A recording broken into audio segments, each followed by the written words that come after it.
Kharijah Al-Ansari. Panggilan Sayyidina Zaid bin Thabit adalah Abu Sa'id. Anaknya ada Sa'id dan ada Kharijah. Kharijah juga anak Sayyidina Zaid bin Thabit, Kharijah bin Zaid bin Thabit, salah seorang fuqaha sab'ah, termasuk orang ulama besar di Madinah.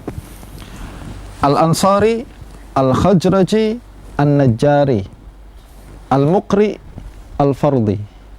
Beliau itulah Al-Muqri, pakar qiraat. Kalau siapa yang punya isnad Al-Quran, dia akan sampai isnadnya sampai ke Sayyidina Zaid bin Thabit, ada juga sampai ke Abdullah bin Mas'ud. Nah, beliau adalah Al-Muqri, Zaid bin Thabit. Juga Al-Fardi. Fardi maknanya ahli faraid. Fardi, kalau anda pergi ke kitab Al-Ansab As-Sam'ani, beliau akan katakan Al-Fardi, ada juga yang mengatakan Al-Faraidi, nisbah kepada ilmu faraid. Katibu wahyi Nabi sallallahu alaihi wasallam. Beliau adalah penulis wahyu daripada baginda Nabi sallallahu alaihi wasallam. Qutila abuhu yawma bu'as. Harbun kana bainal Aus wal Khajraj qabla al-hijrah. Bapaknya Sayyidina Zaid meninggal dunia pada perang Bu'as, yaitu suatu peperangan yang berlaku antara Aus dan Khajraj sebelum hijrah Nabi sallallahu alaihi wasallam ke Madinah. Faqadima Nabi sallallahu alaihi wasallam wa Zaidun sabiyyun zakiyun najibun. Apabila Nabi sampai ke Madinah, Zaid pada waktu itu adalah seorang budak yang pandai, cerdas. Umruhu 11 sanah, umurnya 11 tahun. Fa aslama wa amarahu Nabi sallallahu alaihi wasallam an yata'allama khattal yahudi. Jadi apabila beliau masuk Islam pada usia 11 tahun, Nabi pun suruh beliau untuk, karena Nabi tahu ini budak pandai. Jadi walaupun budak 11 tahun, Nabi tahu potensi masing-masing ya. Kalau kita mungkin orang besar tengok budak kecil 11 tahun budak kecil lah. Tapi Nabi boleh keluarkan potensi itu, boleh gunakan untuk kebaikan agama Islam.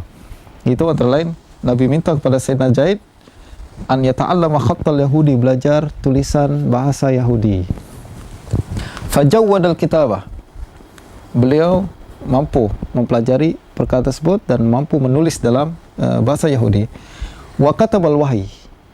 Beliau juga pandai menulis wahyu. Wa hafizal Qur'an wa atqanahu wa ahkamal faraid. Beliau pandai menghafal Quran, mutqin dalam hafal Quran. Beza antara hafal saja dengan mutqin ya. Hafal saja mungkin hafal lah, tapi itqan sampai huruf baris itu tak ada yang salah. Wa ahkamal faraid. Beliau juga menguasai ilmu faraid. Wa syahidal khandaq wa ma ba'daha. Hadir pada perang Khandaq. Kenapa tak perang Badar? Tak. Perang Badar waktu itu beliau masih usia 12 tahun, tak boleh masuk. 11 tahun Nabi datang ke Madinah, 2 tahun kemudian perang Badar kan, berarti usia masih 13 tahun. Jadi tak boleh ikut. Uhud pun dia tak ikut sebab belum sampai 15 tahun. Dan Khandaq beliau baru ikut. Wa ma ba'daha, dan selepas tu tak pernah tertinggal untuk perang bersama Nabi sallallahu alaihi wasallam. Wa antadabahu Siddiq li jam'il Quran fatatabba'ahu wa ta'iba ala jam'ihi. Sayyidina Abu Bakar Siddiq kemudian perintahkan beliau untuk mengumpulkan Al-Quran.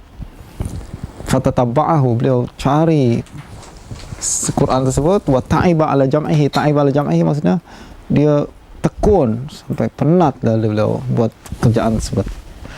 Summa ayyanahu Utsman di kitabatil mushaf wusuqan bihifzihi wa dinihi wa amanatihi. Lepas Sayyidina Abu Bakar pindah ke Sayyidina Umar, pindah ke Sayyidina Utsman, beliau kemudian diperintahkan untuk kembali menuliskan mushaf, untuk mushaful imam. Wusuqan bihifzihi, karena Sayyidina Utsman percaya dengan hafalan beliau, percaya dengan dinnya, kesalehannya dan amanahnya. Wa husni kitabati, juga percaya dengan bagus kemahiran beliau dalam menulis. Qara'a alaihi al-Qur'anu jama'atun, qara'a alaihi al-Qur'anu jama'atun minhum Ibnu Abbas wa Abu Abdurrahman As-Sulami. Ramai yang meriwayatkan meriwayatkan Quran daripada Sayyidina Zaid, antara lain Ibnu Abbas sendiri baca Quran kepada Sayyidina Zaid. Lalu Abu Abdurrahman As-Sulami, kalau siapa punya isnad Quran mesti sampai ke Abdurrahman As-Sulami. Beliau adalah Abdullah Ibn Habib Al-Kufi.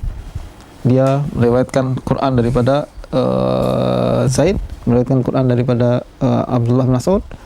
Nah, kita siapa yang punya sanad Quran coba cek sampai tak ke Abu Abdurrahman As-Sulami. Wa haddatsa anhu Ibnu Kharijah, yang meriwayatkan hadis daripada Zaid adalah Kharijah, yaitu Kharijah bin Zaid. Wa Anas bin Malik, sahabat pun meriwayatkan hadis ini dia. Wa Ibnu Umar, wa Marwan ibn Hakam, wa Ubaid ibn Sabbaq, wa Atha ibn Yasar, wa apa tuh? Bishr. Pakai titik shin ya. Salah tuh, mesti Busr. Tak pakai shin, pakai sin aja. Busr bin Sa'id. Tengok Sulaiman, tahqiq sendiri Sulaiman. Busr bin Sa'id. Wa Hujr al-Madari. Wa Tawus bin Kisan, ini dari Yaman pun datang belajar kepada. Wa Urwah Kisan. Wa Urwah ibn Zubair wa khalqun siwahum. Wa kana Umar radhiyallahu anhu yastakhlifuhu 'ala al-Madinah idza hajja. Sayyidina Umar setiap kali haji dia akan titipkan kota Madinah kepada Sayyidina Zaid ibn Sabit. Wa manaqibuhu katsirah. Mata fi qauli al-Waqidi an rijalihi wa qauli Yahya ibn Bukair wa Khalifah ibn Numair sanata 45. Mengikut ucapan pendapat Al-Waqidi daripada rijal Waqidi, maksudnya dari guru-gurunya, dari isnad-isnad dia. Begitu juga mengikut qaul Yahya ibn Bukair wa Khalifah adalah Khalifah ibn Khayyat, dia pakar sejarah. Wa ibn Numair, Muhammad bin Abdullah bin Numair, sanata 45. Menurut mereka semua Sayyidina Zaid meninggal dalam tahun 45. Wa qila mata sanata 54 wa qila sanata 55. Ada khilaf dalam wafat Sayyidina Zaid. Jarir ibn Hazim qala haddatsani Qais ibn Sa'd an Makhul anna Ubadah bin Samit da'a nibtiyan liyumsika dabatahu 'inda Baitil Maqdis fa'aba fadarabahu fashajjahu fastu'diya 'alaihi Umar faqala ma hadha qala amartuhu yumsiku dabati fa'aba wa ana rajulun fiyya hiddah fadarabtuhu faqala ijlis lil qisas faqala Zaid bin Thabit ataqidu 'abdaka min akhik fataraka al-qawad wa arda bidiyah. Jarir ibn Hazim ulama besar di Basrah. Qala haddatsani Qais ibn Sa'd. Qais ibn Sa'd adalah ulama besar di Mekah. Kalau kita melihat isnad Mekah ini termasuk Qais ibn Sa'd yang besar, dia Imamul Haram pada saat itu. Antara lain di muridnya adalah Sufyan dan Ibnu Jurayj sendiri. Qais ibn Sa'd an Makhul adalah Makhul Asy-Syami, ulama tabi'in di Syam. Anna Ubadah bin Samit, bahwa Ubadah ibn Samit pernah da'a nibtiyan, pernah memanggil nibti itu seorang hamba dari hamba, dia bukan orang merdeka. Jadi Ubadah seorang sahabat Nabi, dia pernah berada di Baitul Maqdis, dia panggil nibti seorang hamba. Liyumsik kadabatahu, untuk jaga kendaraan dia, unta dia. Inda Baitul Maqdis fa'aba, tapi orang hamba tersebut tak disuruh. Fadarabahu, terus dipukul oleh Ubadah ibn Samit. Fashajjahu, sampai luka kepala dia. Fastu'diya alaihi Umar, lalu direport kepada Sayyidina Umar.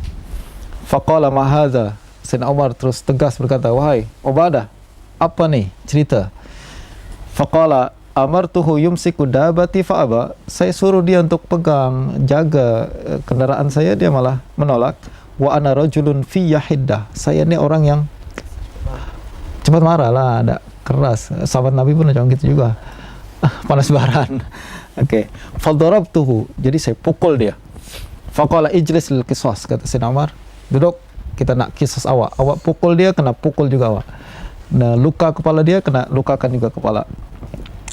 Faqala Zaid bin Thabit, Sayyidina Thabit kemudian membantah keputusan Sayyidina Umar ini, lalu beliau berkata, ataqidu 'abdaka min akhik, awak nak dirikan kisah antara hamba dengan orang merdeka, awak aku sendiri kan. Ubadah bin Samit, orang besar, sebelum Nabi hijrah ke Madinah pun jasanya sangat besar sekali. Awak nak pukul dia, nak kisah dia karena hamba yang kurang ajar macam tadi yang disuruh tanah pegang. Tentulah kata Zaid bin Sabit macam tak kena aja, walaupun secara hukum legal betul lah, orang pukul kena pukul, kisos kena kisos kan, tapi macam tak kena aja. Fatarakal qawad, Sayyidina Umar kemudian tinggalkan hukum kisos tadi, wa arda biddiyah, beliau berusaha untuk telah minta kepada hamba tersebut, apa kata kita bayar diyat sajalah, tak payah kisos, kita bayar diyat. Ini kebijaksanaan Sayyidina Umar untuk menyelamatkan juga Sayyidina Ubadah Ibn Samit. Ada isu kroni pun tak lah. Walaupun ini maksudnya ini dicari sebagai jalan keluar lah. Ada jalan keluar secara hukum betul kisos. Jadi antara dalam perkara jinayah ini sama ada awak kisos, sama ada dia. Kisos betul, diat betul. Jadi Sayyidina Zaid bin Sabit fikir apa? Dalam perkara ini lebih baik diat, sebab Ubadah Ibn Samit orang besar, kena kisos juga. Jadi Sayyidina Umar yang kemudian rayu dia, arda bidiyah, rayu dia untuk terima diat. Bagaimanapun ini riwayat makhul dari Ubadah Ibn Samit. Makhul tak pernah berjumpa dengan satu orang pun sahabat Nabi. Jadi ini riwayat mursal. Warawa Kharijah bin Zaid an abihi qala atan Nabiy sallallahu alaihi wasallam al-Madinah wa qad qara'tu 17 surah. Riwayat dari Kharijah bin Zaid dari bapaknya itu Zaid bin Thabit. Beliau bercerita, apabila Nabi sallallahu alaihi wasallam datang ke Madinah, saya sudah membaca 17 surah. Maksudnya dia sudah hafal 17 surah sebelum Nabi datang ke Madinah. Sebab sebelum Nabi ke Madinah ada Mus'ab ibn Zubair, Mus'ab ibn Umair yang dikirim ke Madinah untuk ajarkan Quran dulu kan. Jadi beliau sudah hafal Quran 17 surah baru Nabi datang ke Madinah. Jadi sudah banyak hafalannya. Faqara'tu ala Rasulillah sallallahu alaihi wasallam fa'ajabahu dzalik. Apabila saya bacakan kepada baginda Nabi, coba baca surah ini, baca ini semua baca dengan baik, mutqin. Maka Nabi suka dengan bacaan tersebut. Wa qala ya Zaid, jadi Nabi percaya macam budak pandai ni, nampak betul pandai. Faqala ya Zaid, ta'allam li kitabata Yahud fa inni ma amanuhum ala kitabi. Nabi suruh Sayyidina Zaid untuk belajar bahasa Yahudi, sebab kata Nabi, saya tak percaya dengan kitab saya yang dikirimkan pada Yahudi. Maksudnya saya tak percaya kalau jangan-jangan mereka akan membuat makar ke, membuat penipuan ke, kalau kita tak faham dia tulis apa. Jadi kita mesti tahu apa, kita duduk satu negeri, orang semua beza bahasanya, janganlah jadi orang bodoh. Kita duduk, dia senyum-senyum cakap, padahal dia celah kita, dia maki-maki kita, muka senyum, tapi maki-maki kita, kita pun senyum juga, ya terima kasih. Mestilah faham apa yang berlaku di sekitaran kita, apalagi orang macam Yahudi yang terkenal dengan makar, penipuan kan. Jadi kata Nabi, la amanuhum ma amanuhum ala kitabi. Qal fahaziqtuhu fi nisfi syahr. Saya kuasai bahasa tersebut dalam setengah bulan saja. Kata Imam Zahabi dalam Siyar, ini menunjukkan sangat-sangat cerdas. Belajar bahasa dalam setengah bulan. 11 tahun lagi. Belum ada YouTube. Belum ada CD, belum ada apa yang boleh alat bantu kan. InsyaAllah kita belajar bahasa Arab masih tekiak-kial, ada semua kemudahan yang kita miliki kan. Setengah bulan, Lukman. Qala Anas, jama'al Qur'ana ala ahdi Rasulullah sallallahu alaihi wasallam arba'atun minal ansar. Ubay wa Zaid bin Thabit wa Muaz wa Abu Zaid radhiyallahu anhum. Kata Sayyidina Anas, yang mengumpulkan Quran, maksudnya yang hafal Quran pada masa Nabi adalah 4 orang daripada Ansar, Ubay, Zaid bin Thabit, Muaz dan Abu Zaid radhiyallahu anhu. Wa fi hadis Khalid al-Hazza an Abi Qilabah an Anas marfu'an, afradu ummati Zaid bin Thabit. Dalam hadis riwayat Khalid al-Hazza, Khalid bin Hazza min rijal sahihain ya, Khalid bin Mahran al-Hazza. An Abi Qilabah, dia tadi kita bincang Abu Qilabah al-Jarmi, Abdullah bin Zaid Imam al-Basrah, an Anas marfu'an. Jadi dari Nabi sallallahu alaihi wasallam, afradu ummati Zaid bin Thabit, rijaluhu thiqat.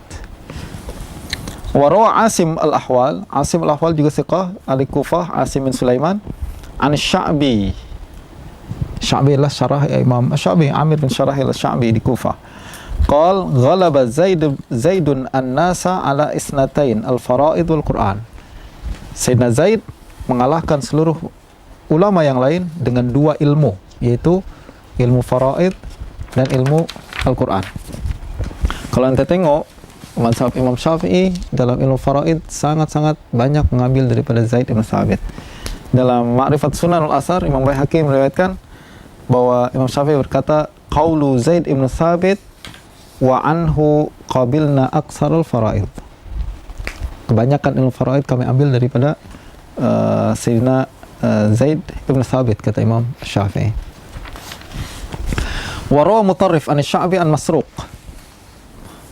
Mutarrif bin Sakhir meriwayatkan daripada Sya'bi daripada Masruq ibn al-Ajda' min rijal sahihain di Kufah. Qal kana ashabul fatwa min as-sahabati Umar wa Ali wa Abdullah wa Zaid wa Ubay wa Abu Musa. Kata Masruq berjumpa dengan ramai ulama, ya, ramai para sahabat. Beliau meriwayatkan kebanyakan ashabul fatwa, mufti di kalangan sahabat Nabi adalah Sayyidina Umar, Ali, Abdullah ibn Mas'ud, Zaid ibn Thabit, Ubay ibn Ka'ab, dan Abu Musa al-Ash'ari. Wa an Sulaiman ibn Yasar qal ma kana Umar wa Utsman yuqaddimani ala Zaidin ahadan fil fatwa wal fara'id wal qira'ah. Kata Sulaiman ibn Yasar, Sayyidina Umar dan Sayyidina Utsman tak pernah mendahulukan orang lain daripada Zaid berkenaan dalam bidang fatwa, faraid, dan qiraah. Jadi ini yang bidang ikhtisas, takhassus Sayyidina Zaid ibn Thabit, yaitu fatwa hukum, faraid terutama, dan juga dalam qiraatul Quran. Wa rawa Hajjaj ibn Artah an Nafi' anna Umar ista'mala Zaidan al-qadha wa farada lahu rizqan. Hajjaj bin Artah meriwayatkan daripada Nafi', tapi Hajjaj bin Artah riwayat perawi dhaif. Hajjaj bin Artah perawi dhaif. Kalau nanti dalam bulan Sya'ban, nisfu Sya'ban, dia mulai terkenal lagi dah, Hajjaj bin Artah. Riwayat dari Ibnu Majah. Yang yanzilullah tabaraka wa ta'ala fi lailatin nisfi min Sya'ban. Kemudian ampuni semua ada di Bani Kalb. Itu riwayat Hajjaj bin Artah dan hadis tersebut dhaif. Riwayat Hajjaj bin Artah an Nafi' anna Umar ista'mala Zaidan al-qadha. Sayyidina Umar maksudnya menunjuk Sayyidina Zaid menjadi qadhi wa farada lahu rizqan, dan kasih gaji pula kepada Sayyidina Zaid. Qala Ahmad al-Ijli an-nasu ala qiraati Zaid wa fardhi Zaid. Ahmad al-Ijli berkata seluruh ulama semua berpegang kepada qiraat Sayyidina Zaid dan juga berpegang kepada faraidnya Sayyidina Zaid. Wa an Ibn Abbasin qal Zaid ibn Thabitin kana min ar-rasikhina fil ilm wa kana ya'khudhu lahu birrikab. Sayyidina Ibn Abbas pernah berkata Zaid ibn Thabit adalah orang yang termasuk rasikhuna fil ilm, dan Ibn Abbas sendiri sering memegang kendali kuda Zaid ibn Thabit untuk menunjukkan tawadhu beliau kepada ulama. Qala Yahya bin Sa'id al-Ansari lamma mata Zaidun qala Abu Hurairah mata habrul ummah wa la'alla Allahu an yaj'ala fi Ibn Abbasin minhu khalafan. Apabila wafat Sayyidina Zaid, Sayyidina Abu Hurairah berkata, pada hari ini telah meninggal dunia seorang tokoh umat Islam, mudah-mudahan Ibn Abbas boleh menggantikan beliau. Sebab Ibn Abbas murid Sayyidina Zaid, ya. Jadi meninggal Sayyidina Zaid, maksudnya pemuda yang banyak ilmu ni meninggal dunia, generasi pelapis berikutnya siapa? Kata Abu Hurairah, beliau adalah Ibn Abbas. Wa qala Ali, qala Ulay ibn Rabah, bukan Ali, Ulay ibn Rabah, kana Zaid bin Thabitin idza sa'alahu rajulun an syai'in qala Allahi kana hadha fa in qala na'am afta wa illa sakat. Dari Ulay ibn Rabah, Ulay ibn Rabah bin Ulay, dia sebenarnya tak jumpa dengan Zaid ibn Thabit. Dia meriwayatkan karena Zaid ibn Thabit ini jika ditanya oleh seseorang tentang satu hukum, dia akan berkata Allahi kana hadza Allahi maksudnya wallahi, demi Allah, adakah perkara tersebut sudah berlaku? Fa in qala na'am, kalau dikatakan ya ini berlaku, sudah berlaku, afta, dia akan keluarkan fatwa. Wa illa sakat, kalau belum berlaku diam aja, tak nak jawab. Nanti kalau udah berlaku kita jawab. Apa hukumnya solat di atas bulan? Udah berlaku atau belum? Ada orang Islam pergi ke sana, sudah fatwakan. Kalau belum, apa kita bincang-bincang lah. Nanti kalau sampai berlakunya baru kita bincangkan. Nah ini Sayyidina Zaid bin Thabit, mudah-mudahan kita boleh ambil manfaat daripada beliau. Wallahu a'lam. Sallallahu ala sayyidina Muhammadin wa ala alihi wa sahbihi ajma'in.